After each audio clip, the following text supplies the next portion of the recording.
जीवम जीवम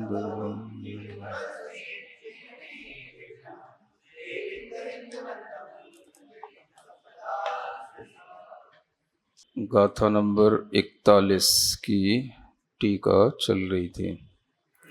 इतो विस्तर, संक्षेप से बताने के बाद थोड़ा सा विस्तार से सम्यक दर्शन के बारे में बताया जाना है। सम्यक्त्वे सति ज्ञानम सम्यक भवति इति यदुक्तम तस्य विवरणम क्रियते। सम्यक दर्शन के होने पर ज्ञान सम्यक ज्ञान हो जाता है। इस तरह का जो गाथा में कहा गया है, ये जो बात कही है, इसी का विवरण आगे बताया जाता है।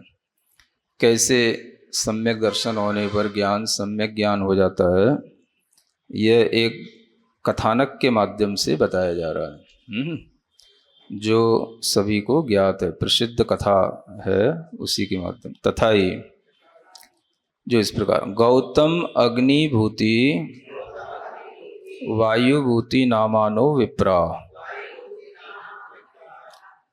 ये विप्र थे, ब्राह्मण जिसे कहते हैं, जो गौतम अग्निभूति और वायुभूति इन नाम के ये विप्र थे।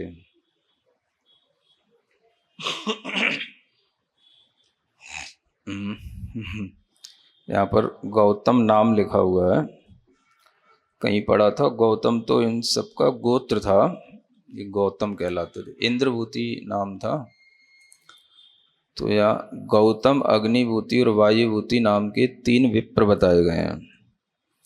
पंचशत ब्राह्मणोपाध्याय, ये 500 ब्राह्मणों के उपाध्याय थे। कितने? सबके अंडर में 500 ब्राह्मण थे, इनके ये उपाध्याय थे, इनको पढ़ाने वाले थे। वेद चतुष्टयम, जो 4 तरह के वेद होते हैं उनके जानकार थे। ज्योतिष्क व्याकरण आदि षडंगानी, ज्योतिष व्याकरण आदि 6 अंग बताए जाते हैं, उन सबके ये ज्ञाता थे। मनुस्मृति आदि 18 स्मृति शास्त्राणी, और इनके यहाँ पर मनुस्मृति आदि 18 स्मृति शास्त्र माने जाते हैं। तथा भारत आदि 18 पुराणानी, 18 ही स्मृति ग्रंथ हैं और 18 ही पुराण ग्रंथ माने जाते हैं, है ना। हिंदू दर्शन में 18 पुराण बताए गए हैं, जो प्रसिद्ध पुराण कहलाते हैं। भारत पुराण उनमें जो है आदि को लेकर के, जिसे महाभारत आदि कहते हैं, यही भारत पुराण। मीमांसा न्याय विस्तार, मीमांसक होते हैं ये, न्याय को भी जानने वाले होते हैं, इन सबका भी विस्तार उनके लिए जानने में आता था। इत्यादि लौकिक सर्वशास्त्राणी, ये सब लौकिक सभी शास्त्र कहलाते हैं। यद्यपि जानन्ति, उनको ये सभी जानते थे। तथापि तेषां ही ज्ञानम सम्यक्त्वं विना मिथ्या ज्ञानम एवं, उनका वह ज्ञान सम्यक्त्व के बिना वह सब क्या कहलाता है? वह मिथ्या ज्ञान ही था। इन सब का जो ये 3 विप्रों के नाम लिए उनका। यदा पुनः प्रसिद्ध कथा न्याय है ना, और जब उन्हें इस प्रसिद्ध कथा के माध्यम से, जो सबको प्रसिद्ध है, जानने में आती है, श्री वीर वर्धमान स्वामी तीर्थंकर परम देव समवशरणे मानस्तंभ अवलोकन मात्रा देव। तो ये वीर वर्धमान स्वामी तीर्थंकर के समूह शरण में पहुंचते हैं, है ना, ये विप्र, और समूह शरण में मानस्तंभ का अवलोकन करने मात्र से ही आगम भाषया दर्शन चारित्र मोहनीय उपशम 6 संज्ञेन, आगम की भाषा से कहें तो उनके लिए उस मानस्तंभ का अवलोकन करने मात्र से क्या हो गया? दर्शन मोहिनी का भी उपशमन हो गया और चारित्र मोहिनी का भी उपशम भी हो गया और क्षय भी हो गया। छह उपशम या छह संज्ञा वाले।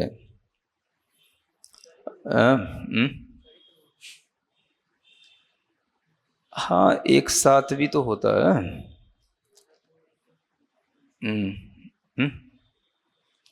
चारित्र मोहिनी का भी, दर्शन मोहिनी का भी उपशम छह संज्ञा से। अब उपशम क्षय से मतलब कुछ कर्मों का उपशम हो गया, कुछ का क्षय हो गया, कुछ का क्षय उपशम से ही तात्पर्य है ये। अध्यात्म भाषया स्वशुद्धात्मा विमुख परिणाम संज्ञेन च। और अध्यात्म की भाषा में इसी को क्या कहा जाता है? स्वशुद्ध आत्मा के अभिमुख परिणाम हो जाना, है ना।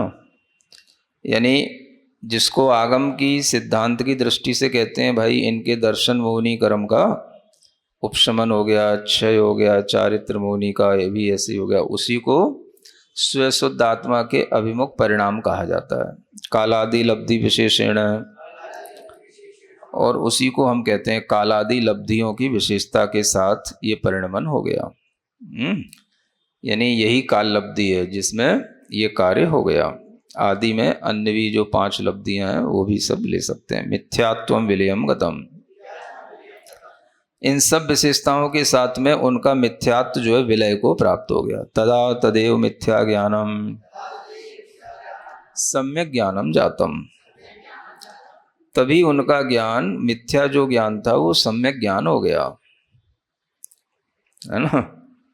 ये हो गया उनका मान स्तंभ के अवलोकन से इतना उनके परिणामों में विशुद्धि आई कि उनका परिणाम स्व आत्मा के भी अभिमुख हो गया, अध्यात्म भी हो गया, और करणान योग से, सिद्धांत से, जिसे हम कहते हैं दर्शन मोहिनी आदि का उपशमन आदि होना, वो सब भी उसी परिणाम से हो गया और उनका ज्ञान सम्यक ज्ञान हो। ततश्च जयति भगवान इत्यादि नमस्कारम कृत्वा जिन दीक्षाम गृहीत्वा कचलोचनानंतरम एव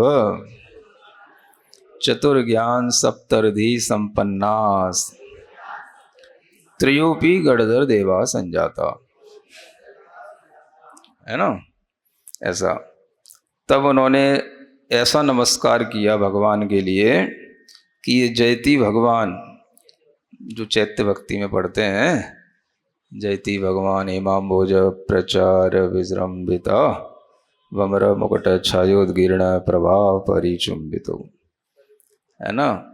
ये गणधर बनने से पहले ही नमस्कार हो गया और ये नमस्कार वर्धमान महावीर भगवान के लिए इन महामनीषियों के द्वारा किया गया।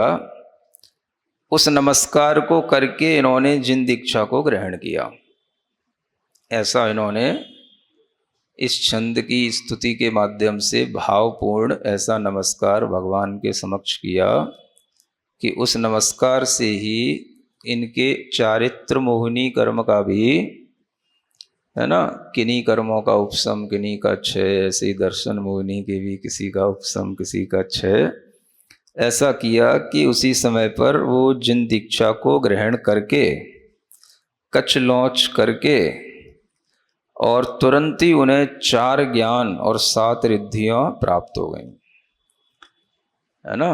4 ज्ञान, मति ज्ञान, श्रुत ज्ञान, अवधि ज्ञान और मन है परे ज्ञान। इतना उनके अंदर कर्मों का, सभी कर्मों का क्षय उपशम हो गया, विशुद्धि इतनी बड़ी, और 7 रिद्धियां से संपन्न हो गए। 7 ही रिद्धियां होती हैं जो टोटल अपन 48 वगैरह जो गिनते हैं, वो मुख्य रूप से 7 ही होती हैं। बुद्धि रिद्धि, तप रिद्धि इत्यादि।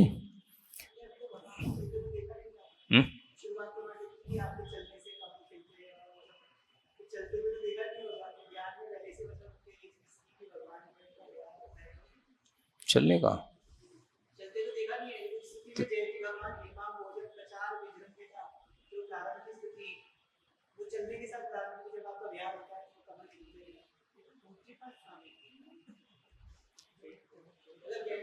नहीं, तो वो प्रचार का मतलब जैसे चलना ही नहीं है। जयति भगवान हेमाम्बोज प्रचार विजृंभिता वमर मुकुट छायोदगीर्ण, यानी आपके जो चरण कमल हैं वो हेम अम्भोज है ना वाले जो कमल हैं, स्वर्ण कमल हैं, उनका उनके सदृश प्रचार विजृंभितौ, विजृंभितौ है वो। यानी प्रचार का मतलब एक तरह से जो खिला हुआ हो, खुला हुआ हो, तो वो तो विजृंभित भी हो गया। उसका अर्थ ऐसा है, प्रचार से चलने से जिनके कमल गिरे।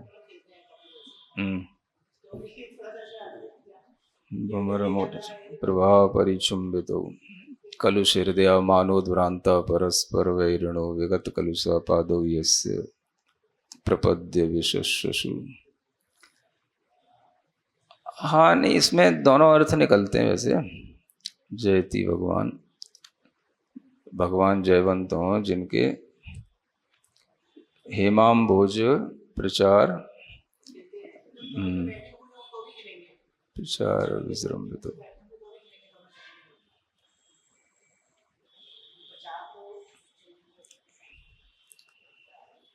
जिनके चरण जो है खुले हुए स्वर्ण कमल की तरह हैं, ऐसा भी इसका अर्थ निकल आता है।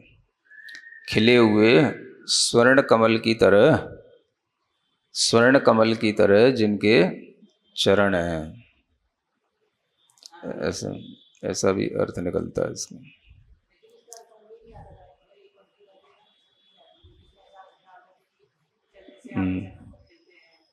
नहीं, इतना भी पर्याप्त है वो कि प्रचार माने होना, निरंतर होना। इस तरह से आपके स्वर्णमयी चरण कमल है ना, उन्हीं का ये सब विशेषण है, बाकी आगे जो दिया गया है। तो इस तरह से ये गणधर देव हो जाते हैं, गणधर देवा संजाता, मतलब कि इतना लौकिक ज्ञान रखने के बाद जब ये भगवान को नमस्कार करके जिन दीक्षा ग्रहण करते हैं, तब उनके लिए ये रिद्धियाँ और ये ज्ञान उत्पन्न हुए, तब ये सम्यक ज्ञानी हुए। ये कहने का मतलब तब इनका ज्ञान सम्यक ज्ञान हो गया। अब उस समय पर ये गणधर देव जब हो गए तो गौतम स्वामी भव्योपकारार्थम द्वादशांग श्रुत रचनाम कृतवान। तो जो गौतम स्वामी थे वो भव्यों के उपकार के लिए द्वादशांग श्रुत की रचना को किए, है ना। यह पश्चात निश्चय रत्नत्रय भावना बलेन त्रयोपि मोक्षम गता। बाद में निश्चय रत्नत्रय की भावना के बल से तीनों ही मोक्ष को प्राप्त हुए, है ना। तो निश्चय रत्नत्रय की भावना का जो बल है वो बाद में, पश्चात, है ना, मोक्ष जाने से पहले आएगा, क्योंकि निश्चय रत्नत्रय मोक्ष का कारण है। तो उससे पहले वह सब कुछ जो निश्चय रत्नत्रय नहीं हो जाता, उससे पहले सब कुछ क्या है, व्यवहार रत्नत्रय है ना। तो इसी तरह की ये प्रक्रिया है जो सबके साथ घटित होती है, चाहे वो गणधर आदि हों या स्वयं तीर्थंकर भी हों। तो इस तरह से ये तीनों भी फिर मोक्ष को प्राप्त हुए, माने गौतम स्वामी इंद्रभूति और अग्निभूति और वायुभूति, है ना। गौतम को यहाँ पर गौतम ही लिखा है, गौतम स्वामी। अब ये द्वादशांग की रचना किए पहले भव्य जीवों के उपकार करने के लिए। फिर बाद में ये रत्नत्रय की भावना के बल से मोक्ष में गए। शेषा पंचदश शत प्रमित ब्राह्मणा जिन दीक्षाम गृहीत्वा यथा संभवम स्वर्गम मोक्षम च गता। अब जो शेष 5,10,000 1500 500 सबके जो शिष्य थे, ऐसे 1500 प्रमाण जो ब्राह्मण थे वो भी जिन दीक्षा ग्रहण कर लिए और वो करके यथा संभव अपनी अपनी योग्यता के अनुसार कोई स्वर्ग को भी गए और कोई मोक्ष को भी गए। अब कहते हैं अभव्य सेन है पुनः एकादशांग धारकोपि सम्यक्त्वं विना मिथ्या ज्ञानी संजात इति। अब वहां पर कोई एक अभव्य सेन, नाम भी ऐसा होता है अभव्य सेन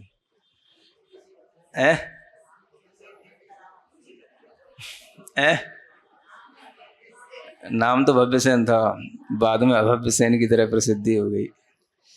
तो कोई अभव्य सेन थे, वो 11 अंग के धारक थे, है ना। तो वो 11 अंग के धारक होने पर भी सम्यक्त्व के बिना मिथ्या ज्ञानी ही रहे। तो यहाँ पर ये कंपेयर करके बताया कि एक मिथ्या ज्ञानी थे, वो सम्यक्त्व को प्राप्त करके सम्यक ज्ञानी हो गए, जो ये सब 1500 और इनके 3 गुरु ये सब, है ना। और एक ऐसा भी उदाहरण है, इन 1500 एक को छोड़ करके 3 को छोड़ करके एक ऐसा भी उदाहरण है कि जो 11 अंग को धारण करके भी सम्यक्त्व के बिना मिथ्या ज्ञानी रहे। तो तात्पर्य यही है कि बिना सम्यक्त्व के ज्ञान मिथ्या ज्ञान होता है, और बिना सम्यक्त्व के 11 अंग के धारक भी हो सकते हैं, है ना। एकादश अंग के धारक भी हो सकते हैं, माने 11 अंगों का ज्ञान उन्हें पूर्ण हो। मतलब 11 अंग में जितने पद होते हैं उन सब पदों को वह अपनी स्मृति में रख लें, पूरा रटा पड़ा हो सुना दें पढ़ा दें। इतना 11 अंग का भी, आचारांग आदि जो 11 अंग हैं उनका ज्ञान जिनके पास रहता है, फिर भी बिना सम्यक्त्व के वह मिथ्या ज्ञान ही कहा जाता है। तो ऐसे दोनों उदाहरण यहाँ पर दिए गए हैं। मिथ्या ज्ञान सम्यक ज्ञान बन जाता है अगर सम्यक दर्शन हो जाए तो, और नहीं तो वह मिथ्या ज्ञान ही बना रहेगा अगर सम्यक दर्शन नहीं होगा तो। अब ये तो एकादश अंग का ज्ञान एक तरह से देखें तो श्रुत ज्ञान ही है सारा, है ना। तो श्रुत ज्ञान में इतने अंगों तक भी ज्ञान धारण किया जा सकता है, 11 अंग तक का भी ज्ञान मिथ्यात्व के साथ रह सकता है, ये इसका तात्पर्य है।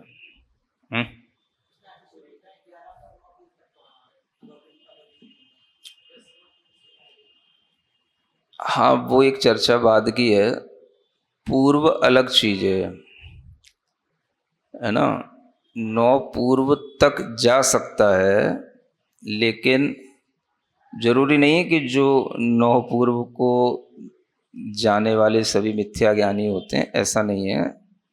वहां तक भी सम्यक्त्व और मिथ्यात्व में एक अंतर देखा जाता है, जो परीक्षा की जाती है देवों के द्वारा, वो उसकी बात है। 10 पूर्वी और 14 पूर्वी के बीच की बात है। हाँ, वो अलग है प्रसंग। ये अभी 11 अंग के लिए कहा जा रहा है। तो 11 अंग तक का ज्ञान भी मिथ्यात्व के साथ रहा आ सकता है। और पूर्वों में 10 पूर्वी 2 तरह के होते हैं, एक भिन्न 10 पूर्वी और एक अभिन्न 10 पूर्वी, है ना। तो वो उसका परीक्षण 10 पूर्व का ज्ञान होने के समय पर होता है। ये भिन्न 10 पूर्वी हैं कि अभिन्न 10 पूर्वी हैं। तो 10 पूर्वों का ज्ञान होगा तब नियम से वो विद्याएं आती हैं और वो उस समय पर ही परीक्षण होता है, और उससे पहले वह 9 पूर्व तक कुछ भी हो सकता है, उसकी भी कोई नियामकता नहीं है। अथवा 9 पूर्व तक पहुंचने के बाद भी ये परीक्षा ली जा सकती है कि वो आगे 10वें पूर्व को पूरा प्राप्त कर पाएगा या नहीं कर पाएगा।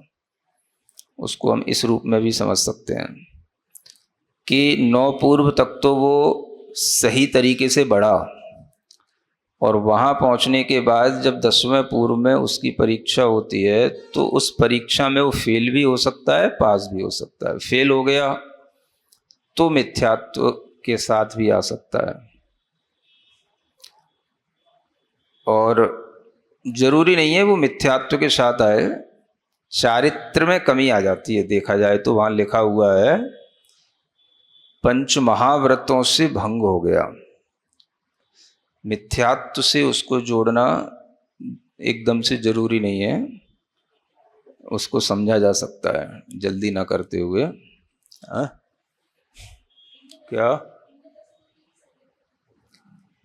हाँ, तो भिन्न 10 पूर्वी ये हो गया कि उसने विद्या स्वीकार कर ली तो उसके महाव्रतों में भंग हुआ। मिथ्यात्व अलग चीज है, महाव्रत में भंग होना अलग चीज है। उसको और देखना समझना, तो उसको एकदम से वहां की वो जल्दी ना करें, उसको मिथ्या दृष्टि घोषित करने की वो कोई जरूरी नहीं है। वो 9 पूर्व तक भी सम्यक दृष्टि रहा आ सकता है और वहां पर आकर के वो परीक्षा में फेल भी हो सकता है। ये कोई नियम नहीं है कि मिथ्या दृष्टि 9 पूर्व तक पहुंचेगा और फिर जब पास हो जाएगा तो अभिन्न 10 पूर्वी होने पर वो सम्यक दृष्टि हो, ऐसा थोड़ी ना।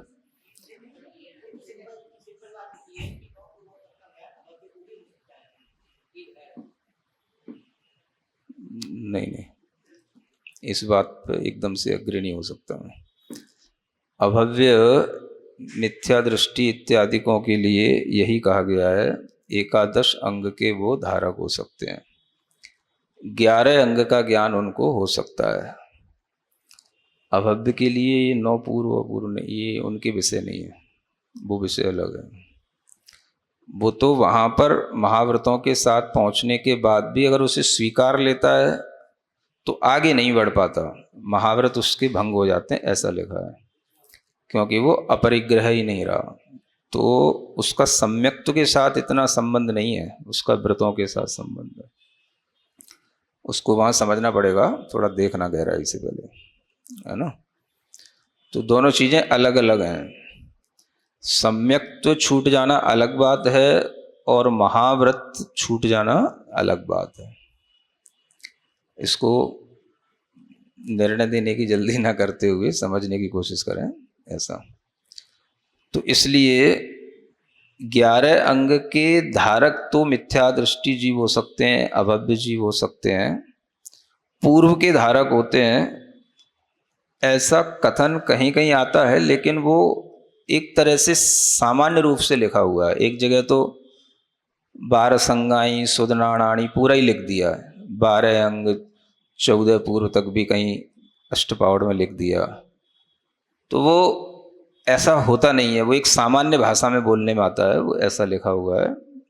वैसे ऐसा होता नहीं है, वो सामान्य से कहा जाता है, सारा द्वादशांग जानता है फिर भी मिथ्या दृष्टि है, तो एक सामान्य भाषा भी होती है। तो वो एक्चुअल जो उसका टीका से जो मीनिंग निकाला जाएगा, जो उसका भाव होगा वो अलग होगा, है ना। तो इसलिए अभी यहाँ पर यही सोच के चलें कि अभव्य सेन 11 अंग के धारी थे, इससे ज़्यादा नहीं। पूर्व का ज्ञान अलग चीज़ है, अंगों का ज्ञान अलग चीज़ है। तो इस तरह से यहाँ पर सम्यक दर्शन की ये बात बताई जा रही है कि 2 उदाहरण इसलिए सामने रखे ताकि दोनों उदाहरणों से ये समझ आए कि एक तो मिथ्या ज्ञानी होकर के सम्यक ज्ञानी हो गया और एक सम्यक ज्ञान के अंगों का भी धारण करके वो मिथ्या ज्ञानी ही रहा, सम्यक दर्शन नहीं होने के कारण से। ऐसे 2 उदाहरणों की यहाँ पर संयोजना की गई। एवं सम्यक महात्म्य न ज्ञान तपश्चरण व्रतोपशम ध्यानादिकम मिथ्यात्व रूपम अपि सम्यक भवति। इस तरह से सम्यक्त्व की महिमा जानना कि इस सम्यक दर्शन की महिमा से ही ज्ञान, तपश्चरण, व्रत, उपशम भाव, ध्यान आदि ये सब मिथ्या रूप होकर के भी सम्यक रूप हो जाते हैं, है ना। यानी वो तो एक तरह से ऐसा है कि अगर मिथ्यात्व के साथ ये सब चीजें हैं तो वो तो एक तरह से विस्वरूप हैं, और जैसे ये चीजें सम्यक्त्व के साथ हो जाती हैं तो ये सब अमृत रूप हो जाती हैं, है ना।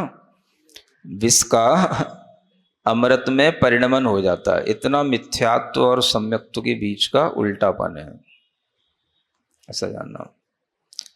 तो इसलिए सम्यक्त्व की महिमा है, और वह सम्यक्त्व की महिमा से ही ये सभी चीजें सम्यक कहलाती हैं।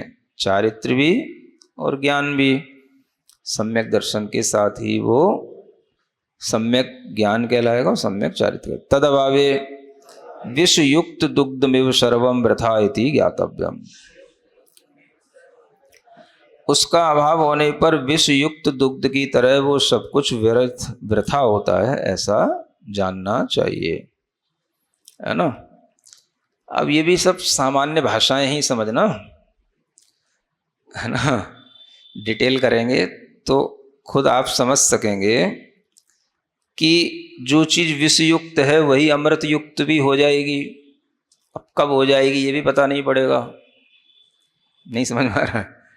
तो ये भी तो ध्यान रखना है कि वो चीज विषयुक्त तब तक है जब तक कि उसकी श्रद्धा में मोक्ष सुख नहीं है, या सम्यक्त्व का जो भाव होता है वो नहीं है। तो वह श्रद्धा में जब आ जाएगा तभी वो विष अमृत बन जाएगा। तो जो लिखा है विषयुक्त दुग्ध की तरह वो सर्वम वृथा है, व्यर्थ है, वो तब तक है जब तक वो मिथ्यात्व के साथ है ना। अब कोई भी चीज बदलेगी तो एकदम से थोड़ी ना बदल जाएगी, बदलते बदलते ही बदलेगी ना। है? तो सब में एकदम ही परिवर्तन होता है।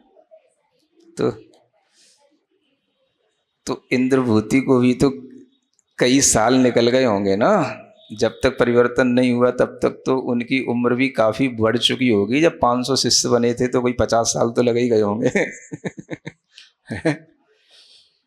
तो सब जीव पहले तो मिथ्या दृष्टि ही होते हैं ना, उसको ऐसे भी तो समझो। तो सब व्यर्थ है, सब वृथा है, ये सब सामान्य बातें हैं, सामान्य कथन है।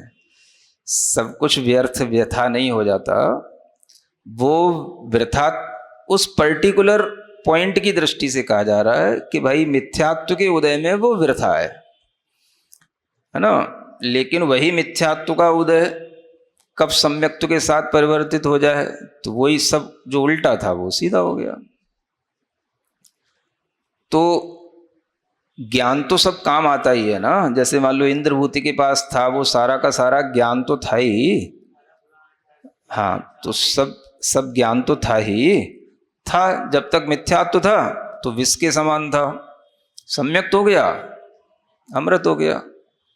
तो ऐसा इसको मतलब लोग गाली की तरह यूज करते हैं इन सब चीजों को, एक सही भाषा में बोले तो, है ना।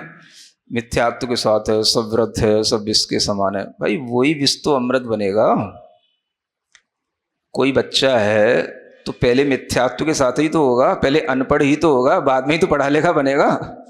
तो जब तक वो अनपढ़ है तब तक हम उसको गाली देते रहेंगे तो पढ़ेगा कब वो? ये भी तो सोचो। तू अनपढ़ है, तू अनपढ़ है, तू मिथ्या दृष्टि है, मिथ्या दृष्टि, भाई वो सम्यक दृष्टि बनेगा कब? तो कोई भी सम्यक दृष्टि मिथ्या दृष्टि ही तो बनता है। तो अगर उसके पास में ज्ञान है, कोई भी तरह का तप व्रत भी है, मैं कहता हूं गलत नहीं है वो। सुनो, इस चीज को समझो, उसमें गलत नहीं है। क्योंकि अगर उसकी लाइन सही है तो वो कभी ना कभी मिथ्यात्व के साथ जो चल रहा है वो सम्यक्त्व के साथ हो जाएगा। अचानक से थोड़ी ना सब कुछ हो जाएगा कि पहले सम्यक कर लो, सम्यक दर्शन कर लो, सम्यक दर्शन कर लो। ऐसा करने करने में तो मान लो तुम्हारी जिंदगी निकल गई। हाँ? और एक है कि भाई ज्ञान भी ले रहा है, चारित्र भी ले रहा है, सम्यक्त्व की भावना भी कर रहा है। मान लो भी सम्यक्त हुआ नहीं, तो क्या बुरा कर रहा है वो? अगर वो लाइन पे चल रहा है, क्लास के अनुसार डिसिप्लिन में है, तो क्लास पढ़ रहा है, पास हो रहा है, तो कभी ना कभी हो जाएगा पास, फुल नंबर आ जाएंगे उसके। आएंगे तो उसी के जो क्लास में चल रहा है। जो आउट ऑफ क्लास है उनके लिए क्या डिग्री मिलेगी? डिग्री तो उसी को मिलेगी भाई जो क्लास में आएगा। तो जो लोग इसका गलत तरीके से इंटरप्रिटेशन करते हैं उनको समझा रहा हूं मैं। मिथ्या दृष्टि का सब ज्ञान मिथ्यात्व है, व्रत सब मिथ्या है, ये सब शास्त्रों की भाषा है, सामान्य भाषा है। ये सब वास्तविकता नहीं है। ज्ञान मिथ्या होते हुए भी वो ज्ञान, वही ज्ञान तो सम्यक बनेगा। दूसरा नया ज्ञान कौन से टपक जाएगा सम्यक दर्शन के साथ? ये तो बताओ। मैं नहीं समझा क्या? इन लाइनों की लोग नेगेटिव तरीके से जो व्याख्या करते हैं उनको थोड़ा समझाने की कोशिश कर रहा हूं। ये समझने की कोशिश करें, है ना। कोई भी जीव सम्यक दृष्टि अचानक से नहीं बन जाएगा। कोई काल लब्धि आकर के अचानक से उसको सम्यक दर्शन नहीं बना देगी। वो कुछ कर रहा होगा, लाइन पर होगा, तभी तो बनेगा भाई।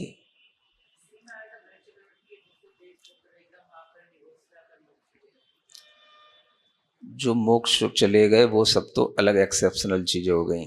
व्यवहारिकता की बात में आए, प्रैक्टिकल बात में आए, तो आप इस बात को समझो।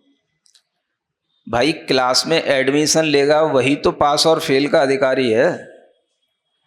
क्लास में एडमिशन लिया ही नहीं, फेल होने के डर से, वो काहे का स्टूडेंट? नहीं समझ आ रहा? तो जो ज्ञान ले रहा है, जो व्रत तप धारण कर रहा है, मानो मैं ये भी मान के चलता हूं एक क्षण के लिए वो सम्यक दृष्टि नहीं है, तो क्या बुराई है? चलो बताओ। इन सब लाइनों की जो उल्टी व्याख्याएं करते हैं उनसे हम पूछ रहे हैं, क्या बुराई है भाई? अगर सम्यक दृष्टि बनेगा तो कौन बनेगा? तुम नहीं बनोगे जो बातें कर रहे हो, बनेगा तो वही बनेगा जो इस लाइन पे चल रहा है। अगर इस लाइन पे चलते चलते भी उसका श्रद्धान नहीं आया तो तुम्हारे लिए तो कभी श्रद्धान होने का ही नहीं। जो स्कूल में एडमिशन ही नहीं लिया वो क्या मोक्ष की टिकट पाएगा? एडमिशन तो लो, बाद में होगा पास हुए कि फेल हुए।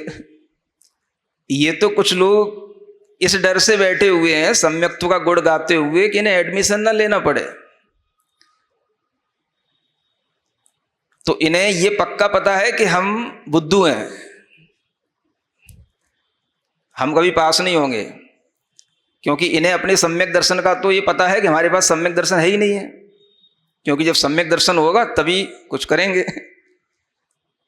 तो इन्होंने तो एडमिशन ही नहीं लिया, तो इन्हें तो सम्यक दर्शन, इन्हें भी पक्का पता है कि इनके पास है नहीं है और इनको कभी होना भी नहीं है। ये भी पक्की बात हो गई, क्योंकि बिना एडमिशन के कुछ होना नहीं। तो ज्ञान तो सम्यक ज्ञान उसी का बनेगा जो पहले ज्ञान लेने के लिए कहीं एंट्री ले चुका हो, किसी कक्षा में पढ़ा हो, किसी गुरु का शिष्य बना हो, किसी समूह शरण में गया हो, है ना, कुछ धारण किया हो, तो बनेगा तो वही। जो इस डर से बैठा है कि पहले सम्यक दर्शन हो जाए फिर बाद में ज्ञान और चारित्र धारण करेंगे, अन्यथा सब विष के समान हो जाएगा, तो उसको तो कभी होने का ही नहीं। क्योंकि वो तो इसी डर से बैठा है कि हमारा तप, हमारा व्रत सम्यक दर्शन के बिना मिथ्या कहलाएगा। इसलिए वो सम्यक दर्शन कब होगा तो उसे भी खुद पता नहीं है, और इस डर से उसको कभी होना नहीं है, क्योंकि वो व्रत तप की लाइन में एंट्री ले ही नहीं रहा, एडमिशन ले ही नहीं रहा। तो जो क्लास में एडमिशन ही नहीं लिया है वो जिंदगी भर भी पढ़ता रहेगा तो भी वो डिग्री होल्डर तो नहीं बनेगा ना। सुनो, रटी पिटी बातें ही मत सुनाया करो, कुछ नई बातें भी सुनो करो और सुनाया करो। तो जिसने क्लास में एडमिशन ही नहीं लिया वो तो चाहे कितना भी पढ़ ले उसको कोई पास नहीं कहने वाला, या कोई उसको एमए और बीए के इक्विवेलेंट कहने वाला नहीं है।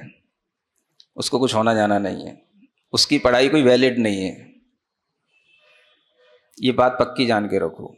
पढ़ाई वैलिड तब मानी जाएगी जब आप जो सिस्टम है उस सिस्टम के अनुसार चलोगे।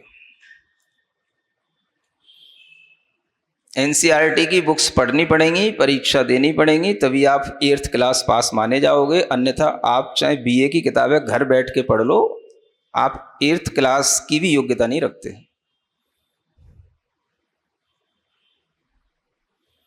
इसलिए एकांत नहीं है। ये जो लिखा गया है ये तो सिर्फ उसके लिए, पर्टिकुलर पॉइंट के लिए।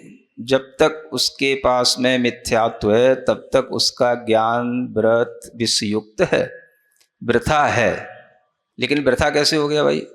उसी बल पे तो वो 9वें ग्रेविक तक भी तो चला जाता है। वृथा क्या हो गया? इतना बड़ा सुख भोग लेता है अहमेंद्रों का, तुम क्या कर लोगे यहां बैठे बैठे? बोलो, वृथा क्या हो गया जो लिख रहे हैं वृथा है? वृथा होता तो अहमेंद्रों का सुख भोग लेता क्या? तुम्हें तो इंद्रों के भी सुख नसीब नहीं है, वो अहमेंद्रों के सुख भोग रहा है। वृथा क्या हो गया? पंडित जी, हाँ सुनो अच्छे से। हाँ, ये सब पंडिताई कर करके जो एक तरह की पंडिताई चल रही ना, उसको मैं समझा रहा हूं। हाँ, तो ये कुछ भी वृथा नहीं है। ये वृथा तब तक उस पर्टिकुलर एक टाइम तक अगर हम देखते हैं, समझ आ रहा ना, जब तक कि उसको ऐसा है तब तक उसका ऐसा होना कुछ काम का नहीं है, क्योंकि उसे सम्यक प्राप्त हुआ नहीं है। सम्यक्त्व की महिमा बताने के लिए है ये। सर्वथा वृथा कुछ नहीं होता है। कोई भी जीव इसी तरह की प्रैक्टिस करते करते ही सम्यक दृष्टि बनेगा। अचानक से कोई काल लब्धि आके उसे सम्यक तो नहीं बना देगी। तो वृथा क्या हो गया? जब उसकी प्रैक्टिस उसके लिए सम्यक्त्व में कारण है तो वृथा क्या हो गया? बताओ ना, क्या गलत बोल रहा हूं मैं?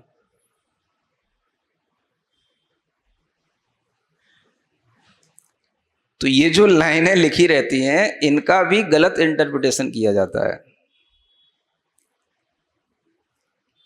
यही सब गृहस्थों का काम है, गृहस्थ पंडितों का। है ना, कपड़े पहन करके विद्वान गिरी करने का, यही सब चलता रहता है। तो इसमें गलत क्या है ये बताना चाह रहा हूं आपको। समझो, आप बताओ हमें गलत क्या है।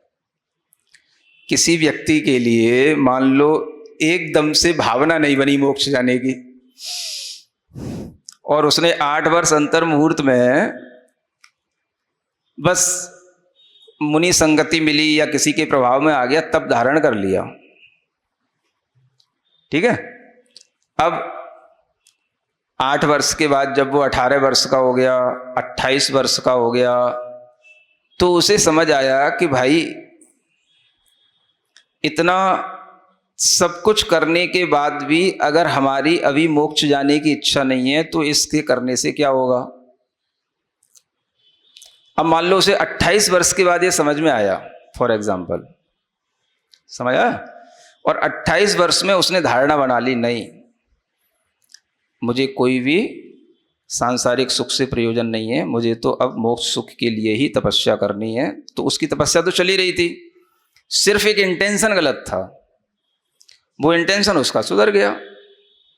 अब उसकी 80 वर्ष तक की उम्र पड़ी है, तो वो तो तुरंत ही लाइन पे आ गया, उसे उसकी लाइन बनी हुई थी, उसे तो कुछ करना ही नहीं पड़ा, बस भीतर से थोड़ा सा, बस। तुम्हारे पास तो कोई लाइन ही नहीं है ना, तुम तो कहीं से कहीं तक उस लाइन में हो ही नहीं।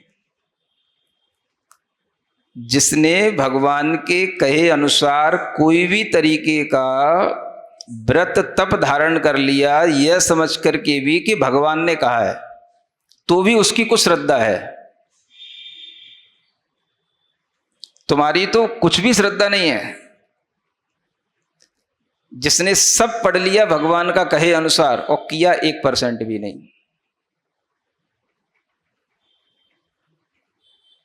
इस डर से कि मैं फेल ना हो जाऊं या मिथ्या दृष्टि का व्रत व्यर्थ होता है, इस डर से तुमने कुछ किया ही नहीं जिंदगी में, तो तुम तो मिथ्या दृष्टि हो ही नहीं हमसे फिर तो, क्योंकि तुम्हारा डर ही बता रहा है कि तुम्हारे अंदर सम्यक दर्शन है ही नहीं, क्योंकि सम्मा दिट्ठी जीवा निशंका होती। सम्यक दृष्टि जीव तो निशंक होता है, तुम निशंक हो ही नहीं पा रहे हो कि हम मिथ्या दृष्टि हैं कि सम्यक दृष्टि है। तो जिनको ये डर बैठा है कि हम इस डर से तप नहीं ले रहे महाराज, अच्छा, कि हमारा तप व्यर्थ ना हो जाए, व्रत वृथा ना हो जाए, तो तुम नियम से ही सम्यक दृष्टि नहीं हो, शास्त्र वचन कह रहे हैं। और एक आदमी 8 वर्ष की उम्र में निशंक होकर चल पड़ा, अब उसे पता ही नहीं था कि सम्यक्त्व का भाव में क्या अनुभूति होती है क्या नहीं होती है। वो करता रहा और एक दिन उसको अनुभूति हो गई, वो अपने काम से उसका सब व्रत तप सार्थक हो गया। तो वो भला है कि तुम भला हो? बोलो। हाँ, तो ये जितना ज्ञान परोस रहे हैं ना टोपी लगा लगा करके, हाँ, ये सब लोगों के अंदर जहर भर रहे हैं। किसको सम्यक दर्शन होगा?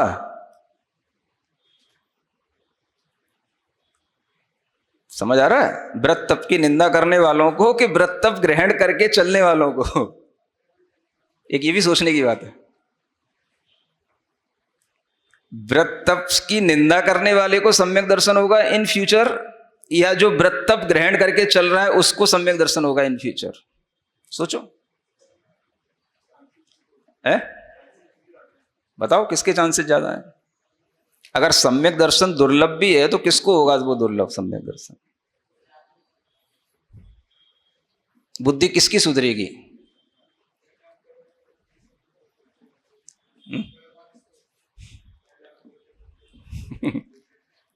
है ना? बोलो तो, आप लोग बोलते नहीं हो। समझ में आ रहा है? हाँ, तो इन लाइनों को जब तक अपने मन से पढ़ोगे तो यही व्याख्या करोगे, व्रत तप के बिना सम्यक दर्शन विष होता है, व्यर्था होता है, व्यर्थ होता है। होता तो है, कब तक होता है? अमृत का आकाश से टपड़ेगा क्या? विषयी तो अमृत बनेगा, क्या बनेगा? हैं? विष तो अनादिकाल से रखे हो अपने पास में, अमृत बनाने की चेष्टा कर ही कौन रहा है? विष तो अनादिकाल से ही रखे हो अपने पास में। तो अब अमृत बनाने की चेष्टा करने से पहले फिर हार गए कि ये तो सब विष ही है, तो फिर विष ही रहा ना वो। अमृत तो तुम बना ही नहीं सकते, तुम्हारा विश्वास ही नहीं है। हैं? समझ आ रहा ना? तो ऐसा स्टूडेंट कि भाई पढ़ने के बाद पास होंगे कि नहीं होंगे, और जब तक पास नहीं होंगे तब तक वो पढ़ाई व्यर्थ कहलाएगी, ये वही लाइन होगी ना। पढ़ने के बाद 1 साल के बाद अगर हम पास नहीं हुए तो वो पढ़ाई व्यर्थ हो गई। यही तो बोलता है बाप अपने बेटे से, तूने 1 साल व्यर्थ कर दी, पढ़ाई काहे को था तूने? बेटे को स्कूल किसने भेजा था? बेटा अपनी इच्छा से गया था क्या? एडमिशन किसने कराया था? उसी पिता ने कराया ना, और फिर वही पिता 1 साल बाद कहता है तूने 1 साल की पढ़ाई व्यर्थ कर दी, 1 साल का पैसा व्यर्थ कर दिया। तो ये वही चीज है, पढ़ोगे तब तो पता पड़ेगा ना कि व्यर्थ है कि सार्थक है। बोलो तो, पढ़े है ही नहीं, उससे पहले ही सब व्यर्थ है व्यर्थ है, तो व्यर्थ ही है। तो ऐसे ही ये सारे गृहस्थ मिथ्या दृष्टि जीव हैं ये सब रे, जो इन लाइनों का ऐसा अर्थ लगाते हैं कि व्रत तप के बिना, देखो ये लिखा है ये सब व्यर्थ है इसलिए हम व्रत तप नहीं ले रहे, हम तो सम्यक दर्शन हो जाएगा तब व्रत तप लेंगे। ना तुम्हारे बाप को हुआ ना तुमको होने का, हाँ, क्योंकि तुम भी उसी यूनिवर्सिटी के हो जिसमें तुम्हारे बाप को भी नहीं हुआ ना तुमको होने का। तो जो अपने बच्चे को पढ़ाना ही नहीं चाहता, ऐसी जिसकी यूनिवर्सिटी बनी हुई है, तो उनमें किसी को नहीं होने का, ना बाप दादाओं को हुआ ना तुमको होने का। होगा तो उन्हीं को जो यूनिवर्सिटी में दाखिला लेते हैं, पढ़ते हैं, फेल भी होते हैं तो भी पास होने की जिद रखते हैं, उन्हीं को होगा सम्यक दर्शन। तो शास्त्रों की बातें जो होती हैं वो किस पॉइंट ऑफ व्यू से लिखी गई हैं वो आपको समझ नहीं आएगा, उसी के लिए गुरु होते हैं, पढ़ाने के लिए। आप किसी भी बात को किसी भी जगह पर अप्लाई कर दो और कुछ भी उसका अर्थ निकाल लो, इतना सरल होता तो फिर गुरुओं की आवश्यकता नहीं रह जाती, फिर उपाध्याय परमेष्ठी की आवश्यकता नहीं रह जाती पढ़ने पढ़ाने के लिए। तो संस्कृत पढ़ने के बाद भी, हिंदी निकालने के बाद भी अर्थ आप उसका यही निकालेंगे, लेकिन सही भावार्थ निकालने के लिए गुरु की आवश्यकता पड़ती है। केवल संस्कृत से भी विद्वान नहीं बन जाते हैं, समझ में आ रहा है? हाँ, तो ये समझो,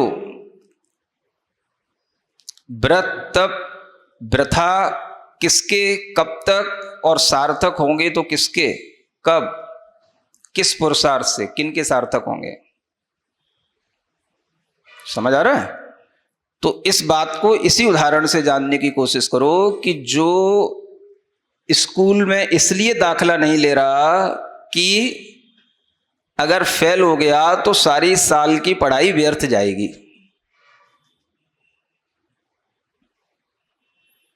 तो ऐसा कौन सा स्कूल है जो पहले से तुम्हें ये दिला दे कॉन्फिडेंस कि नहीं तुम इस क्लास में पढ़ोगे तो पास ही हो करके रहोगे, तभी हम पढ़ेंगे? भाई ये तो तुम्हारी अपनी योग्यता है। क्लास में बच्चे पास भी होते हैं, फेल भी होते हैं।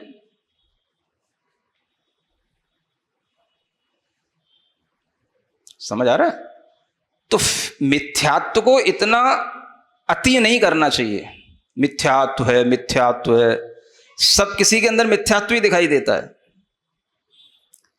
ऐसे ऐसे मिथ्या दृष्टि जीवों की आंखें इतनी खराब हो गई हैं, जैसे आंखों में पीलिया हो जाता ना, सबको पीलिया दिखाई देता, पीला पीला, ऐसे ही ये सब समय सार पढ़ने वाले ऐसे मिथ्या दृष्टियों को पीलिया हो चुका है कि उन्हें जितने भी व्रत हैं तप करने वाले सब मिथ्या दृष्टि दिखाई देते हैं।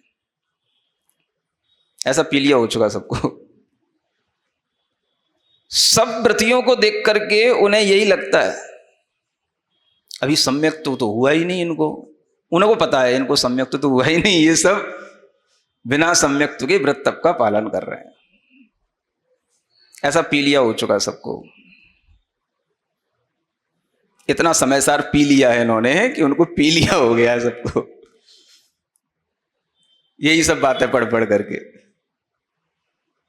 मिथ्या दृष्टि का व्रत तप तो भार है, व्यर्थ है, वृथा है। कहां से लाओगे सम्यक दर्शन का व्रत तप?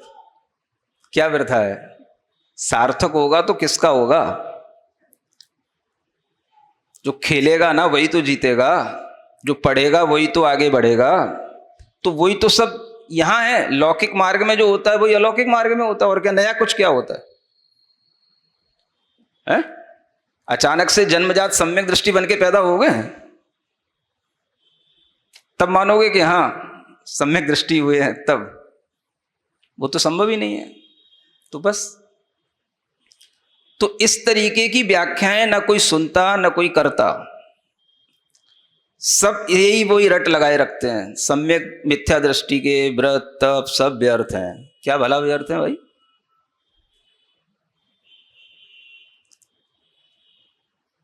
दृष्टि है, तुम्हारी दृष्टि में व्यर्थ दिख रहा है, हमारी दृष्टि में सार्थक दिख रहा है। मैं कहता हूं एक जन्म में भी उसको सम्यक दर्शन नहीं हुआ तो भी क्या व्यर्थ हो गया? वो अगर 9वें ग्रहवेग चला भी गया तो तुमसे तो भला है ना। तुम्हारी क्या गारंटी है तुम कौन से ग्रहवेग जाओगे? तुम तो नहीं जा सकते ना ग्रहवेग। कि बुरा क्या है 9वें ग्रहवेग में जाना? इतनी चीजें बुरी बना रखी हैं, इतना दिमाग में जहर भर रखा है इन पंडितों ने कि 9वें ग्रहवेग का नाम लेते ही ऐसा लगता है सब मिथ्या दृष्टि भरे वहां पे। इतना जहर भर रखा है इन छेड़ालाओं को पढ़ा पढ़ा करके।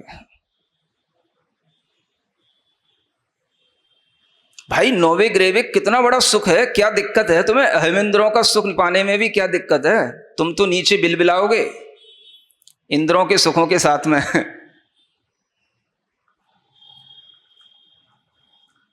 और सागरों पर्यंत तक अहमिंद्रों का सुख भोगना। तो बुरा क्या है, व्यर्थ क्या है? तुम अगर कुछ नहीं करोगे तो तुम्हारी क्या गारंटी तुम कहां जाओगे? वो तो चलो 9वें ग्रहवेग तो गया, तुम कहां जाओगे? तुम कुछ नहीं करोगे तो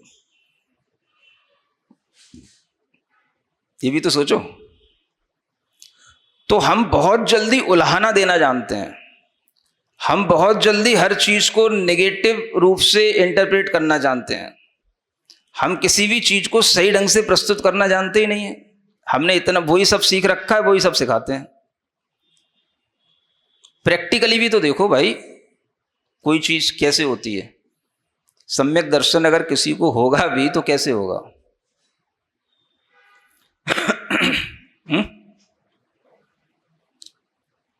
तो इंद्रभूति को हुआ, गौतम स्वामी को हुआ, तो कुछ तो था उनके पास ना, पहले से साधु बना था। चलो मिथ्या दृष्टि सही, जब इतना बड़ा मिथ्या दृष्टि साधु सम्यक दृष्टि बन सकता है तो जो सम्यक्त्व की लाइन पर चले, हमेशा भगवान तीर्थंकर के वचनों को माने, फूंक फूंक करके कदम रखे, वो सम्यक दृष्टि नहीं बनेगा। तुम घर में रह करके बस व्रत तप की निंदा करते करते सम्यक दृष्टि बन जाओगे। क्या होता है मिथ्यात्व के साथ तब व्रत?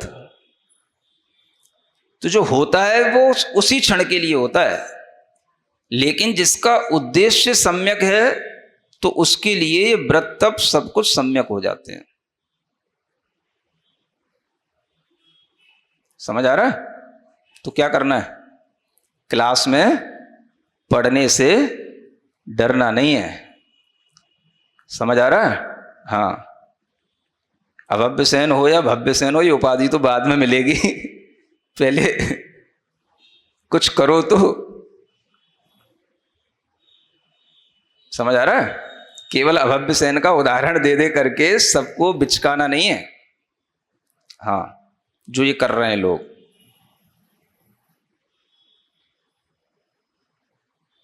और देखो अभव्य सेन तो एक है बेचारा अकेला। एक और अच्छी बात, और ये कितने, ये 500 के 1500 जी है और 3 उनके गुरु है, 1503 है ये। अब रेशियो निकालो आप, इसी उदाहरण से देखो आप, सफल होने वाले लोग ज्यादा हैं कि असफल होने वाले लोग ज्यादा? अगर 1500 में एक अभव्य सेन भी पैदा हो गया तो कई बुरी बात क्या हो गई भाई? हर कौन सी ऐसी क्लास है, कौन सा ऐसा स्कूल है जिसका 100% रिजल्ट जाता है? तो यहां क्यों अपेक्षा की जाती है इस चीज की? ये भी तो एक स्कूल है, तो 100% रिजल्ट जाने की यहां पे क्यों अपेक्षा रखी जाती है? भाई स्कूल चलेगी तो ही तो कुछ परसेंट निकलेगा ना, बच्चे ही नहीं होंगे तो इस परसेंटेज किसका निकलेगा? नहीं समझ आ रहा? क्लास में कुछ बच्चे होंगे तभी तो कुछ परसेंटेज निकाला जाएगा। भाई ये 80% रिजल्ट आया कि 90% रिजल्ट आया, जब क्लास ही नहीं है, बच्चे ही नहीं है, स्कूल ही नहीं है, तो रिजल्ट किस चीज का? तो क्या बुरा है अगर 1500 के बीच में आपने एक उदाहरण दे दिया अभव्य सेन का, तो नुकसान किस चीज का है भाई? वो अभव्य सेन को ही दिमाग में क्यों भरे रखे हो? इनको क्यों नहीं देख रहे हो जो भगवान के एक नमस्कार करते ही दीक्षा ग्रहण कर लिए? ऐसे भी तो जीव हैं। ऐसा सम्यक दर्शन हो गया, भगवान के एक बार देखते ही नमस्कार करते ही जिन दीक्षा के भाव हो गए, और तुम जिंदगी भर से जिन भगवान को देख रहे हो, सुन रहे हो, पढ़ रहे हो, सारे के सारे ग्रंथों की तह तक घुस चुके हो, फिर भी सब कुछ श्रद्धान नहीं हो रहा और डरे बैठे हो। तब व्रत तो तब लेंगे जब सम्यक दर्शन हो जाएगा। ये क्या बात हुई भाई? ये कौन सी पढ़ाई है? ये कौन सा मार्ग है? क्यों पंडित जी, समझ आ रहा है ना? है? हाँ,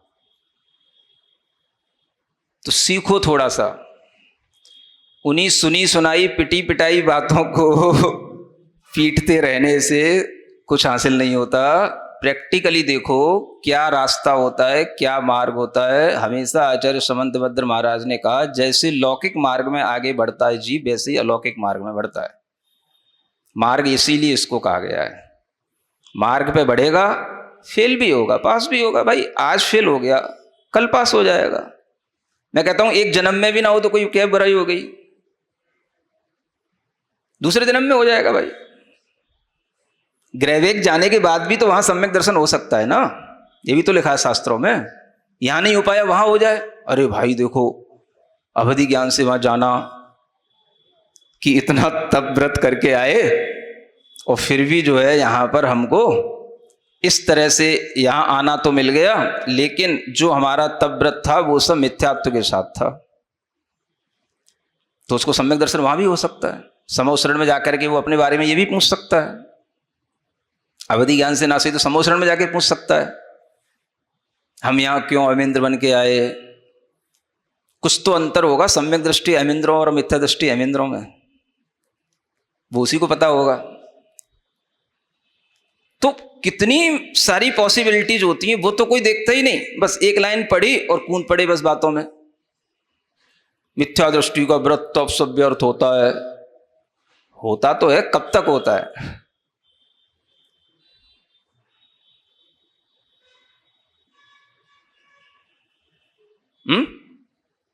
अब जिसने कुछ नहीं किया वो इधर उधर गतियों में भटक गया, नरकों में चला गया, तो वहां कौन सा समोसरण मिल रहा है उसको?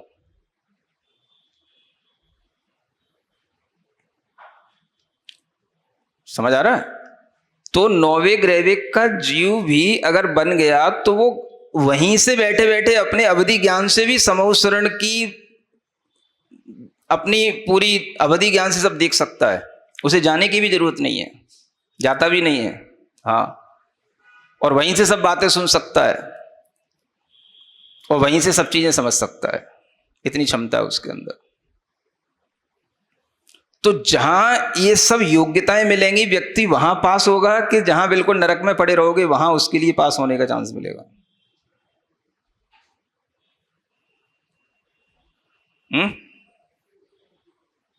समझ आ रहा है ना?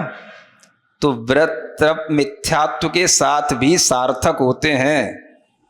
ये केवली भगवान के विरुद्ध नहीं बोल रहा हूं, उन्हीं के समर्थन में बोल रहा हूं।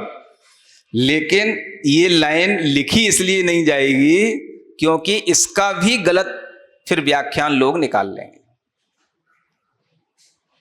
नहीं समझ में आया? लिखा तो वही जाएगा, जो पास होगा उसी को पास कहेंगे। यूं नहीं कहा जाएगा भाई तुमने बहुत मेहनत की फिर भी तुम 2 नंबर से रह गए इसलिए हम तुमको पास कह दें। ये कोई भी यूनिवर्सिटी नहीं कहेगी।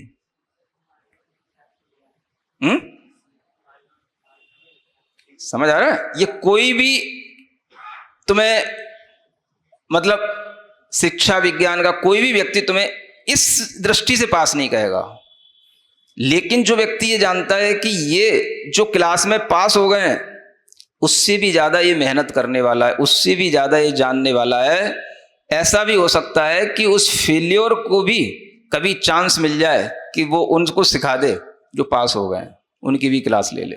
ऐसे अभी लोग होते हैं 6 उपसम जिनका होता है तो फिर कहोगे फेल्योर सक्सेस वालों को कैसे पढ़ा रहा है, मिथ्या दृष्टि सम्यक दृष्टि को कैसे पढ़ा रहा है। एक मिथ्या दृष्टि के पढ़ाने से कई सम्यक दृष्टि भी पढ़ करके सम्यक दृष्टि बन के चले जाते हैं, मिथ्या दृष्टि बना रहता है, वो ऐसे ही बना रहता है। हाँ, हम खुद जब आईआईटी पढ़ते थे, कोचिंग करते थे, तो आईआईटी में पढ़ाने वाले जो टीचर आते थे वो कोचिंग में, वो सब वो आते थे जो आईआईटी किए हुए नहीं थे जो खुद आईएएस वगैरह की प्रिपरेशन कर रहे होते हैं, और अभी कोई फर्स्ट अटेम्प्ट में फेल हुआ, सेकंड अटेम्प्ट में फेल हुआ, ऐसे फेल्योर आते थे, वो पढ़ाते थे। तो भाई वही यहां होता है, उस एक बात को तमाशा बनाने की क्या जरूरत है, उसके कारण से पूरी क्लास का माहौल बिगाड़ने की क्या जरूरत है। मिथ्या दृष्टि का तब व्रत खराब होता है, व्यर्थ होता है। क्या व्यर्थ होता है? अच्छा हो भी होता है, ये भी कहना सीखो। आज से कहोगे, बोलो नहीं महाराज, केवली भगवान के विरुद्ध नहीं बोल सकते, जिनवाणी के विरुद्ध नहीं बोल सकते है? तो ये बात लिखी नहीं जाएगी, लेकिन समझ में तो आपको आनी चाहिए।